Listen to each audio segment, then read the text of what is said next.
ወደ አገር ቤት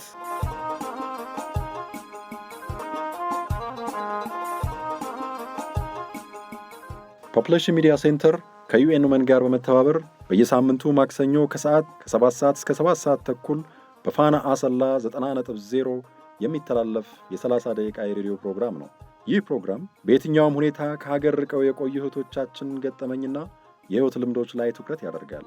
ከፍልሰት መልስ ለሚገጥሟቸው የህይወት እንቅፋቶች ከቤተሰብ ከህብረተሰቡና ከጓደኞቻቸው ጋር እንዴት ተላምደው እንደሚኖሩ እንዲሁም ልናደርግላቸው ስለሚገባ እንክብካቤ ያነሳል፣ ይወያያል፣ እንዲሁም የእናንተኑ ልምዶች ወደ እናንተው ያደርሳል።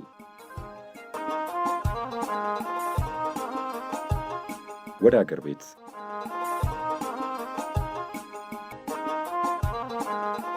መቼም ጊዜው ይነጉዳል ብንል ማጋነን አይሆንብንም። የወደ ሀገር ቤት ፕሮግራማችንን እንኳን ወደ እናንተ ማድረስ ከጀመርን ይኸው ዛሬ 36ኛ ሳምንታችንን ይዘናል። እንዴት ከረማችሁልን ውድ አድማጮቻችን? በቀጠሯችን ዛሬም ከቤታችሁ ተገኝተናል። እናንተስ ሰብሰብ ብላችሁ ወደ ሀገር ቤት ፕሮግራማችንን ለመስማት ዝግጁ ናችሁ? አንድ ሁለት እያለን ይኸው ዛሬ ወደ ሀገር ቤት የተሰኘውን ፕሮግራማችንን ወደ እናንተ ወደ ተወደዳችሁ አድማጮቻችን ማድረስ ከጀመርን 36ኛ ሳምንታችንን ይዘናል። እናንተም በተሳትፏችሁ ቀጥሉበት። ፍልሰትንና ከፍልሰት ተመላሾችን የሚመለከት አዲስ መረጃ እንዲሁም ይህ ቢቀርብ ብላችሁ የምትጠቁሙት ካለ እኛ ለመቀበል ዝግጁ ነን። የእናንተ ልምድ የእናንተ ተመክሮ ለሌሎች ይጠቅማልና ሁሌም እየደወላችሁ አለው በሉን። 0944088998 ደግሞ የተንቀሳቃሽ ስልካችን ቁጥር ነው። ሁሌም እየደወላችሁ ሀሳብ አስተያየታችሁን ለምትሰጡን ምስጋናችን ከፍ ያለ ነው። አሁንም ደውሉ፣ ሀሳብ አስተያየታችሁን አድርሱን። በምናቀርበው ፕሮግራም ዘና እያላችሁ ቁም ነገርን ትጨብጣላችሁ።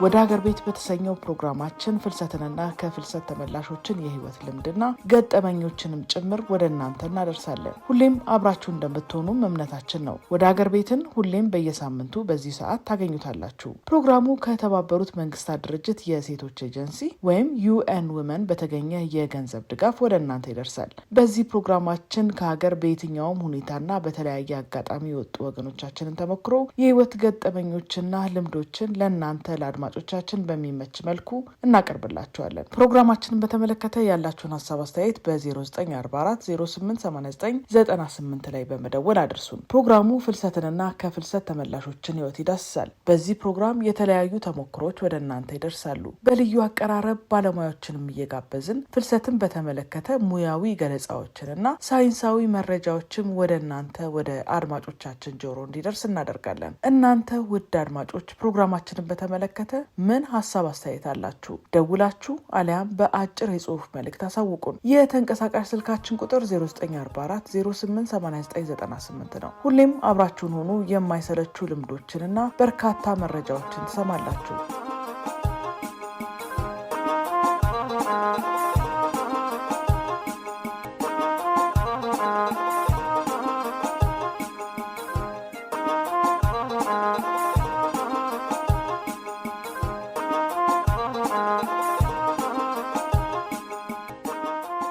እንግዲህ በፕሮግራማችን ዘና እያደረግናችሁ በርካታ ቁም ነገሮችን ወደ እናንተ ወደ ተወደዳችሁ አድማጮቻችን እያደረስን እንገኛለን። እስኪ ከፍልሰት ጋር የተገናኘ አንድ መልእክት አለን። እሱን ልጋብዛችሁና በድጋሚ እንገናኛለን።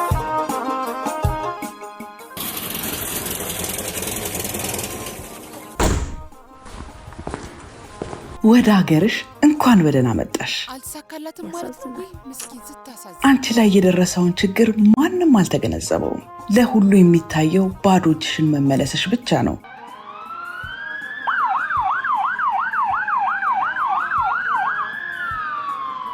እህቴ ድንበሩን ተሻግራ አስፈሪውን ቆይታ ተቋቁማ መታለች ከቤቷ።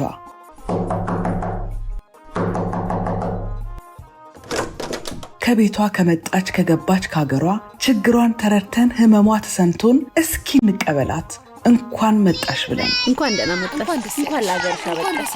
እንኳን ደህና መጣሽ፣ እንኳን ለሀገርሽ አበቃሽ። ያሰብሽው ሁሉ ቀርቶ በሰላም ብትመጪ እንኳን ደህና መጣሽ፣ ቀይሽ ነው መንደርሽ። ከፍልሰት ተመላሽ እህቶቻችንን በቀና ልቦና በመቀበል ለቀጣይ ህይወታቸው ምቹ ሁኔታን መፍጠር የሁላችንም ግዴታ ነው። ይህ መልእክት በፖፑሌሽን ሚዲያ ሴንተር አማካኝነት ከተባበሩት መንግስታት ድርጅት የሴቶች ኤጀንሲ UN Women በተገኘ የገንዘብ ድጋፍ የቀረበ ነው። ከመልእክቱ በኋላ ተመልሰን ተገናኘን። በእናንተ በአድማጮች ዘንድ እየተወደደ የመጣው የንጋት ኮከቦች ድራማችን ዛሬም ተሰናድቶ የእናንተን ጆሮ እየጠበቀ ነው። የንጋት ኮከቦች ድራማችን በእናንተ ዘንድ እጅግ እየተወደደ እንደመጣ በምትሰጡን ሀሳብ አስተያየት ተረድተናል። አሁንም እኛ የእናንተን ሀሳብ አስተያየት ለመቀበል ዝግጁ ነን። ሁሌም ደውሉ፣ ሁሌም በአጭር የጽሁፍ መልእክት ሀሳብ አስተያየታችሁን አድርሱን። የዛሬው የንጋት ኮከቦች ድራማችንን ወደ እናንተ ከማድረሳችን በፊት የባለፈውን ሳምንት እናስታውሳችሁ። የፀሐይ እናት ስንጥርን ከርቀት ጠርተውታል። ስንጥርም ቶሎ የከብቶቹን ማደሪያ አጽድቼ እመጣለሁ ማለቱ ትንሽ ያስቆጣቸው ቢሆንም ብዙም ሳይዘገይ ወደ እሳቸው መጥቷል። በኋላ ላይም ስለ አዲሱ ስራቸው ጠይቀውት ጥሩ እየሰሩ እንደሆነ ነግሯቸዋል። ስለ ፀሐይም ሲጠይቁት ሰው እንደሚወዳት የምትሰራው ስራም እንደተሳካላት ነግሯቸዋል። በዚህም ደስ ብሏቸዋል። ከእቅዳቸው በላይ እንደሰሩ በደስታ ገልጾላቸዋል። ገበያው ጥሩ እንደሆነም አስረድቷቸዋል። የደንበኛቸውን ቁጥር ሲነግራቸውም ትንሽ ቅር ተሰኝተዋል። የፀሐይ እናት እሳቸው የስራውን አይነት ያዩበት በነጽርና እነ ፀሐይ እየሰሩ ያሉት ስራ እንደሚለያይ ለማስረዳት ስንጥርም የበኩሉን ጥሯል። የፀሐይ እናት ግን በሁኔታው ሳይስማሙ ተለያይተዋል። እስኪ የንጋት ኮከቦች ድራማችን ወዴት ያመራ ይሆን ብላችሁ ታስባላችሁ? ብዙም እንዳትጨነቁ፣ የዛሬው እንዲህ ተሰናድቷል። እነሆ ተጋበዙልን። የንጋት ኮከቦች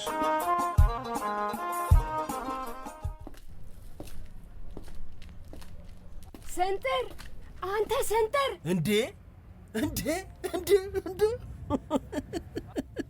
አንቺ ቅመም ቢያንስ መምጣትሽን እንኳን አታሳውቂም። ደህና ነሽ ቅመም? ደህና ነኝ፣ ግን እኔ መምጣትና መሄድ የሚያሳስበው የለ። ማን ገዶት ብለህ ነው እንዴ? እንዴማ ብለሽ አትሳደቢም። ቢያንስ እኔና ፀሐይ አለን አይደል እንዴ? አይመስለኝም። ባይሆን ያንተን ልመን። እንዴ ፀሐይስ ብትሆን የልብ ጓደኛሽ አይደለች? እሱ አይካድም። ግን ምን ያው አለ አይደል? አልወዳትም እንዳትይኝ ብቻ። እሱንማ ሀገር ያወቀው ነው። ታዲያ ምንድን ነው ማለቴ? ነገሩ ምንድን ነው? ያው ደስተኛም ሆነው ካንተ ጋር ሲሆን ነው። እኔም ካንቺና ከፀሐይ ጋር ስሆን ነው በጣም ደስተኛ መሆነው። ቢያንስ ጭንቀቴን ታስረሳላችሁ። አዎ። የምን ጭንቀት ነው የኔ ውድ? ወንድ ልጅ አይደለሁ? ማህበረሰባችን የሰጠን ኃላፊነት አለ። እንደ ወንድ የመሪነት ሚና መጫወት ነበረብኝ፣ ግን አልሆነም። እሱንማ እኔም እረዳሃለሁ። ግን አሁን እኮ ሁሉም ሰው የራሱ ህይወት መሪ ነው። ሴት ወንድ አይልም። ሁሉም ብቁ ሆኖ መገኘት አለባቸው። እሱስ እውነት ነው። ግን በእኔ አመለካከት ራሴን ሙሉ በሙሉ ሳላስተዳድር ተጨማሪ ኃላፊነት መውሰድ በጣም ከባድ ነው። እሱም እኮ በመመካከር የሚሆን ነገር ነው። መመካከሩ ክፋት ላይኖረው ይችላል። ግን አየሽ፣ የዕለት ችግር ጊዜ ስለማይሰጥ አስሮ ያስቀራል። ነገርህን መጨበጥ አልቻልኩም። ማለቴ ስለ ትዳር ነው የምታወራው? እሱማ ዋና ጉዳይ እኮ ነው። እድሜ ልኬን ስሸሸው የኖርኩት ነገር ነው። እንዴ ለምን ትሸሸዋለህ? የተባረከ ነገር እኮ ነው። የትውልድ ቄን ለቅቄ ያን ሁሉ ዓመታት የተንከራተትኩት እኮ ለትዳር የሚሆነኝን ጥሪት ለመቋጠር ነበር። ግን አልሆነልኝም። በእርግጥ ትዳር ኃላፊነት ቢሆንም ይህን ያህል የምትፈራው ነገር መሆን ያለበት አይመስለኝም። ዋናው ፍቅር ነው፣ ሌላው ይደረስበታል። ይህንንማ ሁሉም ሰው ይለኛል። ፍቅር ይቅደም ምናምን ምናምን ነው የሚሉት። ታዲያ እውነታቸውን እኮ ነው። ፍቅር ካለ ሀብቱን እየተመካከሩ ማፍራት ይቻላል። ዋናው ነገር ፍቅር ነው፣ መከባበር፣ መተማመን። የምትዩ ነገር በሙሉ የሚሰራው ገንዘብ ሲኖር ብቻ ነው። አይምሰልህ። ገንዘብ የሚገዛቸውን ነገሮች እንደ ልብህ ትገዛበታለህ እንጂ የተስተካከለ ህይወት አይሰጥህም። አስቢው እስኪ፣ ቤት ሳይኖረኝ፣ የምበላው ነገር በበቂ ሳይኖረኝ፣ ሌላም እንዴ ምንም ነገር ሳይኖረኝ ባገባ ምን ሊፈጠር እንደሚችል አስቢው። ምን ይፈጠራል ብለህ ነው? ይሄ ለምቾት ያለህን አመለካከት ይገልጻል እንጂ ትዳርን አይገልጽም። ምቾት አልሽ? እውነትሽን እኮ ነው። ስለ ትዳር ሳስብ ለካ ከአይምሮ ላይ የሚመጣው ምቾት ነው። አየህ፣ ትዳርን የምቾት ቦታ አድርገህ አስበኸዋል። ከገባህበት በኋላ እርፍ ማለት ፈልገሃል ማለት ነው። በለው እንዴ ቅመም፣ የኔ ቅመም፣ ወይዬ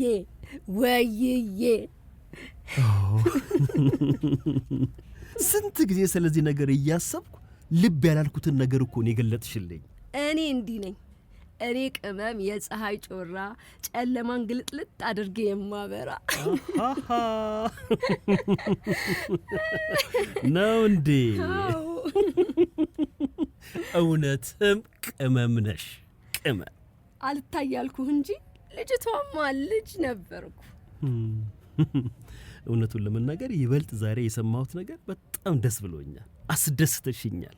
ተደስቻለሁ። እውነትህን ነው? ከልቤ ነው። ውበትሽ የተገለጠልኝ ዛሬ ነው። ከዚህ በፊት ለብቻ ተገናኝተን ባለማውራታችን የቀረብኝ ነገር እንዳለ የተረዳሁት ዛሬ ነው። እሱስ እኔም ብዙ ነገር ቀርቶብኛል። አንቺም እንደሱ ይሰማሻል ማለት ነው? ካየሁ ቀን ጀምሮ ደስ ብለኸኛል። አንተን የማገኝበት ፍላጎቴ ጨምሮ ነበር፣ ግን ፀሐይን ፈራኋት። እንዴ ለምን ፈራሻት የኔ ውድ? የኔ ውድ ስትለኝ ልቤ ትመታለች። ኡፍ ደስ ሲል። ወይኔ ጉዴ! እንዴ አንቺ ረፈደብኝ እኮ። ቢሮ እየደረስን አይደል? ምን ይረፍዳል? ተከትዬ የመጣሁት እኮ እንዳይረፍድብህ ብዬ ነው የኔ ውድ። አመሰግናለሁ ቅመም። ነገ እንገናኝ። እሺ። እረፍት ስለሆንኩ ከላሞቹ ጋር መስክ አብረን እንውላለን። እሺ ታድዬ። ደህና ዋይ ቅመም። ደህና ዋል የኔ ውድ፣ ደህና ዋል።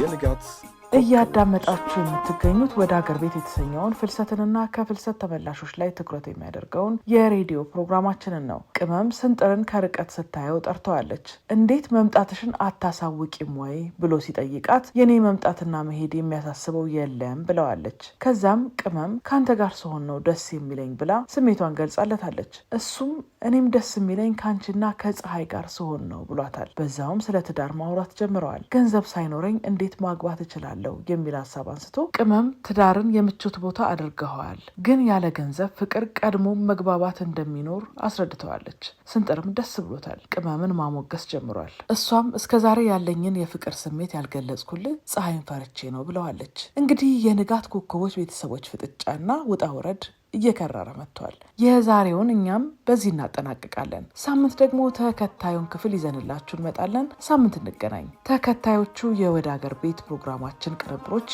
ይቀጥላሉ። አብራችሁ ሁኑ።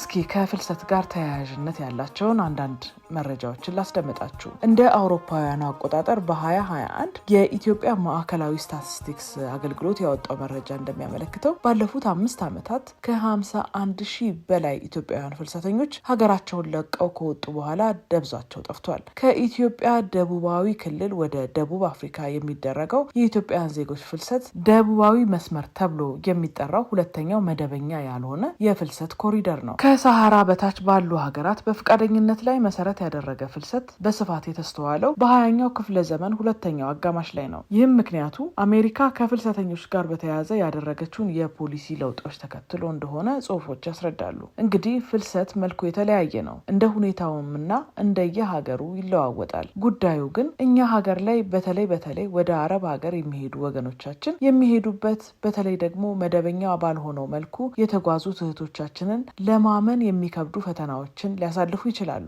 በዚሁ በወደ ሀገር ቤት ፕሮግራማችንም የበርካታ እህቶቻችንን ታሪክና የህይወት ገጠመኝ አሰምተናችሁ ነበረ።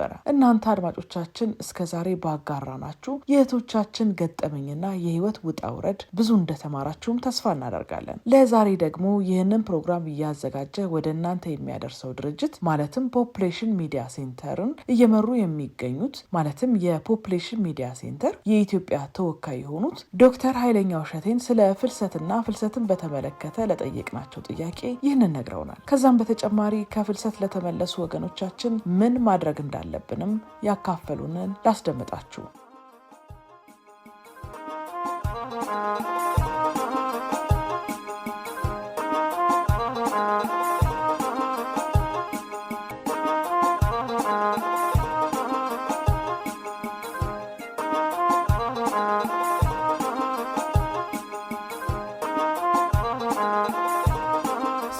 ዶክተር ኃይለኛው እሸቴ ይባላል። ፖፕሌሽን ሚዲያ ሴንተር በኢትዮጵያ ተጠሪ ነኝ። እንደሚታወቀው ስደት እንግዲህ እህቶቻችን ብቻ ሳይሆኑ ወንዶችም ሴቶችም በስደት ዓለም ውስጥ አሉ፣ ይሳተፉ ይችላሉ። ይሄ ዓለም አቀፋዊ የሆነ ባህሪ ያለው ጉዳይ ነው። ስደት ለኢትዮጵያ ወይም ደግሞ በኢትዮጵያ ብቻ ውስጥ የምናየው ሳይሆን ዓለም አቀፋዊ ችግር አድርገን ወይም ደግሞ ወይም ክስተቱን ስንመለከተው ሂደቱን ስንመለከተው በዓለም አቀፍ ደረጃ የሚፈጸም ጉዳይ ነው። ስደትን ለምን ተፈጸመ፣ እንዴት ተፈጸመ፣ መደበኛውና ኢመደበኛዊ ባልሆነ መንገድ ወይም ደግሞ ሪጉላር በሆነ መንገድና ኢሬጉላር በሆነ መንገድ ሲፈጸም እናያለን። ብዙ ጊዜ አሁን በተለምዶ አባባል ህገ ወጥ የሆነ ስደት ምናምን እንላለን። ግን የህግ መጣስ ያለ መጣስ ጉዳይ ሳይሆን አንዳንድ ጊዜ ከኑሮ ጋር በተያያዘ ያንን የኑሮውን ችግር ለመወጣት ሰዎች በሚያደርጉት ጥረት የሚታይ ነገር ስለሆነ አንዳንድ ጊዜ ቻናሉን ወይም ደግሞ ትክክለኛ ስርዓቱን ጠብቆ የሚደረግ ይሄ መደበኛ የምንለው የስደት አይነት አለ። ሁለተኛ ደግሞ መደበኛ ባልሆነ ደግሞ የሚደረግ አይነት የስደት እንትን አለ። በሁለት ልንከፍለው እንችላለን። ዞሮ እንደ አላማ ስንወስደው ግን ሴት እህቶቻችን ካለባቸው የኑሮ ጫናና ችግር ኢኮኖሚያዊ ተጠቃሚ ለመሆን ራሳቸውን ለማሻሻል ራሳቸውን የተሻለ ህይወት ለመምራት በሚያደርጉት ሂደት ውስጥ የሚፈጸም ነገር ነው እና ይሄ እንግዲህ እንደምንመለከተው ብዙ ጊዜ በአንዳንድ ጊዜ በበጎ ጎኑም እናየዋለን። አንዳንድ በስደት የሄዱ እህቶቻችን ተሳክቶላቸው ሊሆን ይችላል፣ ኑሯቸው ተለውጦ ሊሆን ይችላል፣ ተሻሽሎ ሊሆን ይችላል፣ ትዳር መስርተው ልጅ ወልደው ወይም ደግሞ ኢኮኖሚም የተሻለ አፍርተው የሚኖሩ እንዳሉ ግልጽ ነው፣ እናውቃለን። ይሄ በየአካባቢው የምናየው ነው። ነገር ግን ይሄ ደግሞ አልጋ ባልጋ አይደለም። ብዙ ጊዜ በብዙ እህቶቻችን ላይ ደግሞ ከዚህ በተገላቢጦሽ የጠበቁት ነገር ሳይሆን ቀርቶ ይሄን ነገር ኑሯችን ተሻሽሎ እናያለን ብለው ነገር ግን ሳይሻሻልላቸው የቀረ እንዳውም ደግሞ በተገላቢጦሽ ብዙ ጥቃትም ውስጥ ህይወታቸው በዛ አይነት የስነ ልቦና ሊሆን ይችላል፣ የአካላዊ ሊሆን ይችላል፣ የወሲብ ሊሆን ይችላል። በብዙ አይነት ደግሞ ችግር ውስጥ ሀርድሺፕ ውስጥ ደግሞ አልፈው በቃ ምንም አይነት ነገር ያሰቡት ነገር ሳይሳካላቸው እንደዚሁ በባዶ የቀሩ ደግሞ እህቶቻችን አሉ። አንዳንዶቹ እዚያው ያሉ አሉ። በዚያው በቃ በዚያ አይነት ችግር ውስጥ ወደ ሀገርም ለመመለስ አፍረው ፈርተው ምን ብዬ ነው መመለሰው ወደ ሀገሬ እያሉ እየተሳቀቁ በዚህ አይነት ጭንቀት ውስጥ ያሉ አሉ። ምንም ያላፈሩ ገንዘብ የሌላቸውም አሉ። አንዳንዶች ደግሞ በቃ ይህን ካየነው በኋላ ደግሞ ለምን ሀገራችን ውስጥ ገብተን ለምን በቃ የፈለገው ነገር ቢሆን ከሀገሬ ከወገኖቼ ጋር የሚመጣውን ችግር እዛው ብቀበል ይሻላል በሚል ደግሞ የሚመለሱም አሉ እና እዚህ በሚመለሱበት ጊዜ እንግዲህ ማህበረሰቡ ያንን ነገር እንዴት ያየዋል? አንዳንድ ጊዜ በበጎ ጎኑ ብቻ ሳይሆን በአፍራሽ ጎኑ የሚመለከታለን። መጀመሪያውኑ ለምን ወጣችሁ? ማን ውጡ ብሏችሁ ነው? ይሄን ነገር ሳታስቡ ሳትዘጋጁ እዚያ አስከሄዳችሁ በኋላ እንዴት ራሳችሁን ማሻሻል አቃታችሁ? ራሳችሁን ማሸነፍ አቃታችሁ? እዚህ ከመጣችሁ በኋላ ይሄ እናንተ ጉዳይ ነው። እንደገና እኛ ጋር መጣችሁ ሸክም ለምን ነው እንደመጣችሁት?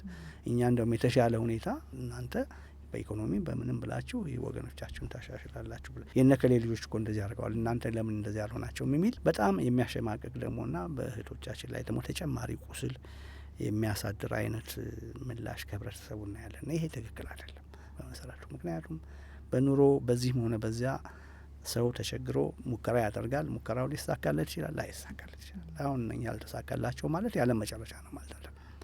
እዚህ ደግሞ ከህብረተሰቡ ጋር መጥተው አንደኛ ነገር ከቤተሰቦቻቸው ከወላጆቻቸው ጋር በጥሩ አይነት ግንኙነት ህይወታቸው መምራት አለባቸው። ምንም እንትን የለውም።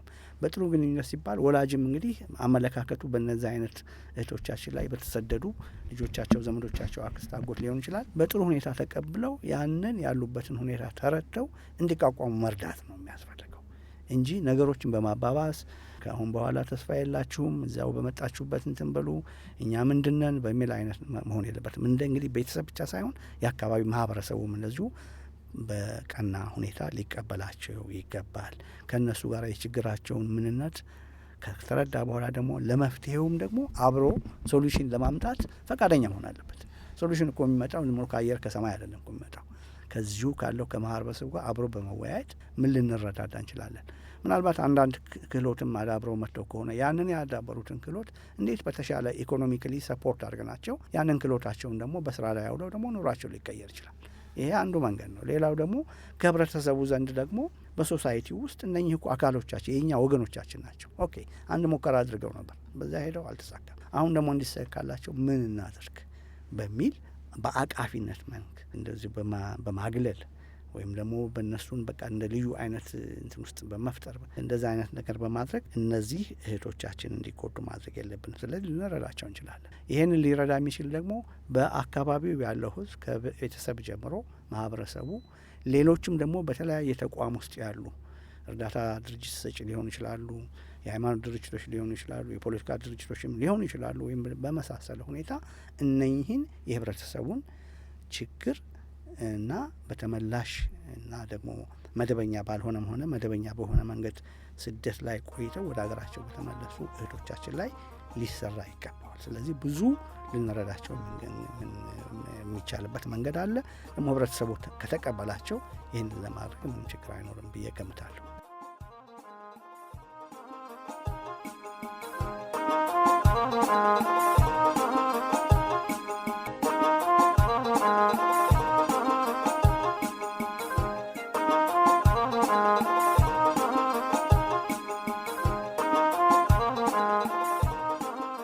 ወደ ሀገር ቤት የተሰኘውን የሬዲዮ ፕሮግራማችንን ነው እያዳመጣችሁ የምትገኙት። ወደ ሀገር ቤት ፕሮግራማችን በፖፑሌሽን ሚዲያ ሴንተር እየተዘጋጀ ወደ እናንተ ይደርሳል። ፕሮግራሙን በገንዘብ የሚደግፈው ደግሞ የተባበሩት መንግስታት ድርጅት የሴቶች ኤጀንሲ ወይም ዩኤን ውመን ነው። በዚህ ፕሮግራማችን የተለያዩ ሰዎችን ተሞክሮና ልምዶችን ወደ እናንተ እናደርሳለን። ወገኖቻችን ከሀገር ሲወጡ ምን ገጠማቸው? በቃኝ የሰው ሀገር ብለው ወደ ሀገር ቤት ሲመጡስ ዘመድ አዝማድ፣ ቤተሰብ፣ ጓደኛ፣ እናት አባት እንዴት ተቀበላቸው የሚሉትን ልምዶችን ወደ እናንተ እናደርሳለን። ዶክተር ኃይለኛው እህቶቻችን በተለይ በሰው ሀገር የሚገጥማቸውን ፈተናና ያንን ፈተና መቋቋም አቅቷቸው የሚመጡ እህቶቻችንን በጥሩ አይነት ግንኙነት መቀበል እንዳለብን አስረድተውናል። በፖፑሌሽን ሚዲያ ሴንተር የኢትዮጵያ ተወካይ ዶክተር ኃይለኛው ለሰጡን ገለጻ ከልብ ነው የምናመሰግነው። ውድ አድማጮች የእናንተ ልምድ የእናንተ ተሞክሮ ለሌሎች ይጠቅማልና እስኪ የፍልሰት ልምዳችሁንና ገጠመኛችሁን አካፍሉን። የተንቀሳቃሽ ስልካችን ቁጥር 0944 088998 ነው። ሁሌም እየደወላችሁ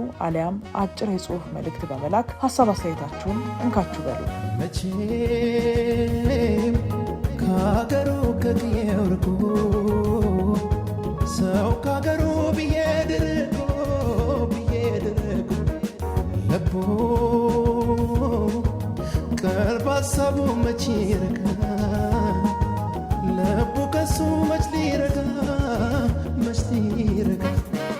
የሰው ሀገር የሰው ነው እንደ ራስ አይሆን ቢከፋውም ቢቸገርም ያዝንም ብቻ ያቀላበት ጉዳዩ ሞልቶ እስኪመልሰው አሜን ብሎ ዘመን እንጂ ቢነኩት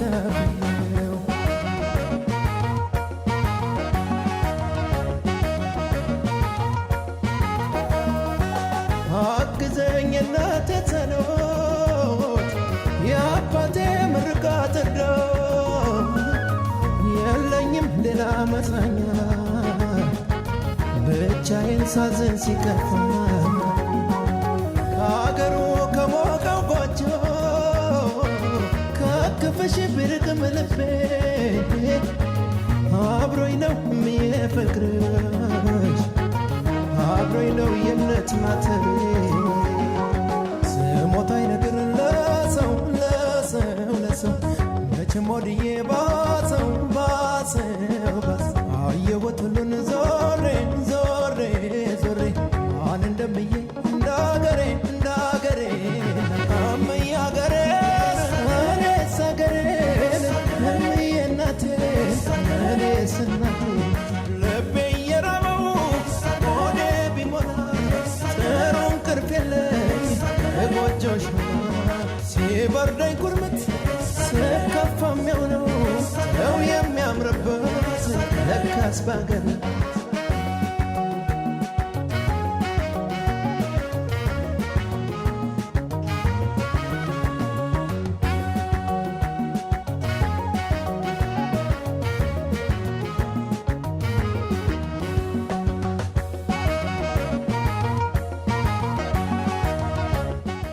ከሀገር መውጣት እንግዲህ ውጣ ውረዱ ብዙ ነው። አገኛለሁ፣ ይሳካልኛል፣ ራሴ ተለውጬ ቤተሰብ ዘመድ እለውጣለሁ ብላችሁ ከሀገር ከወገን ርቃችሁ ግን ያሰባችሁት ሳይሳካ የጠበቃችሁት ቀርቶ ያልጠበቃችሁት የገጠማችሁ ወገኖች በህይወት በጭራሽ ተስፋ እንዳትቆርጡ። ነገ ሲመጣ ሌላ የተሻለ ነገርን ይዞ ይመጣልና ነገ ከዛሬ ይሻላልና በርቱ እንላለን በመላው የፕሮግራማችን አዘጋጆችና ተባባሪዎቻችን ስም።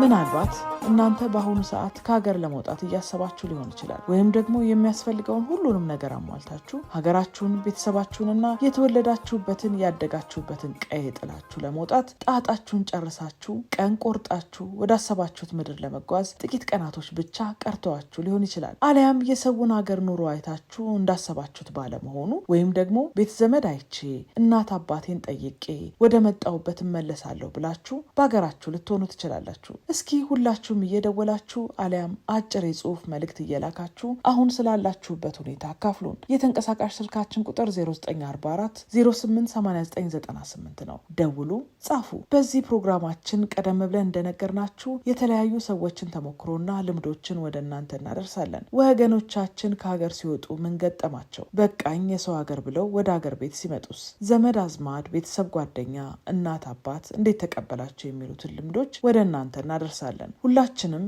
እኔም አንተም አንቺም ለተሻለ እንጀራ ፍለጋ ከሀገር ለመውጣት ያሰበችውን እህቴን በቂ መረጃን በመስጠት መደበኛውን የፍልሰት አማራጭ እንድትከተል በቻልነው አቅም ልናግዛት ይገባል እንላለን። በዛሬው ወደ ሀገር ቤት የሬዲዮ ፕሮግራማችን ስም እንደሰማችሁት በፍልሰት ጉዳይ ላይ ትኩረት የሚያደርጉ ድንቅ የሆኑ ተሞክሮችን አዘጋጅተናል። ዛሬ እንደሰማችሁት አይነትና ሌሎች ለየት ያሉ ገጠመኞችና የህይወት ውጣ ውረዶች ወደ እናንተ ይደርሳሉ። ሁሌም በዚህ ሰዓት በየቤታችሁ እንመጣለን። እናንተ ውድ አድማጮቻችንም ሁሌም ወደ ሀገር ቤት ፕሮግራማችንን አዳምጡ። በፕሮግራማችን ላይ ያላችሁን ሀሳብ አስተያየት አድርሱን። ደውሉ፣ ጻፉም። 0944 088998 የተንቀሳቃሽ ስልካችን ቁጥር ነው።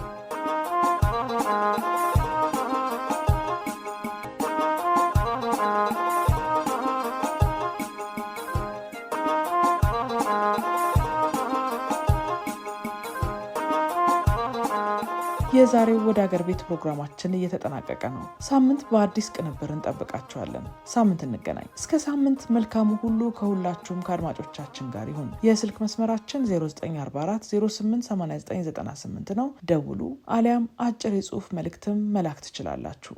ሰላም ሁኑ።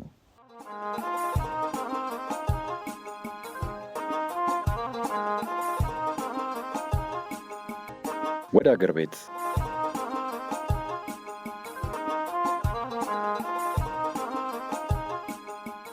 ፖፑሌሽን ሚዲያ ሴንተር ከዩኤን ውመን ጋር በመተባበር በየሳምንቱ ማክሰኞ ከሰዓት ከ7 ሰዓት እስከ 7 ሰዓት ተኩል በፋና አሰላ 90.0 የሚተላለፍ የ30 ደቂቃ የሬዲዮ ፕሮግራም ነው። ይህ ፕሮግራም በየትኛውም ሁኔታ ከሀገር ርቀው የቆዩ እህቶቻችን ገጠመኝና የህይወት ልምዶች ላይ ትኩረት ያደርጋል። ከፍልሰት መልስ ለሚገጥሟቸው የህይወት እንቅፋቶች ከቤተሰብ ከህብረተሰቡና ከጓደኞቻቸው ጋር እንዴት ተላምደው እንደሚኖሩ እንዲሁም ልናደርግላቸው ስለሚገባ እንክብካቤ ያነሳል፣ ይወያያል፣ እንዲሁም የእናንተኑ ልምዶች ወደ እናንተው ያደርሳል። ወደ አገር ቤት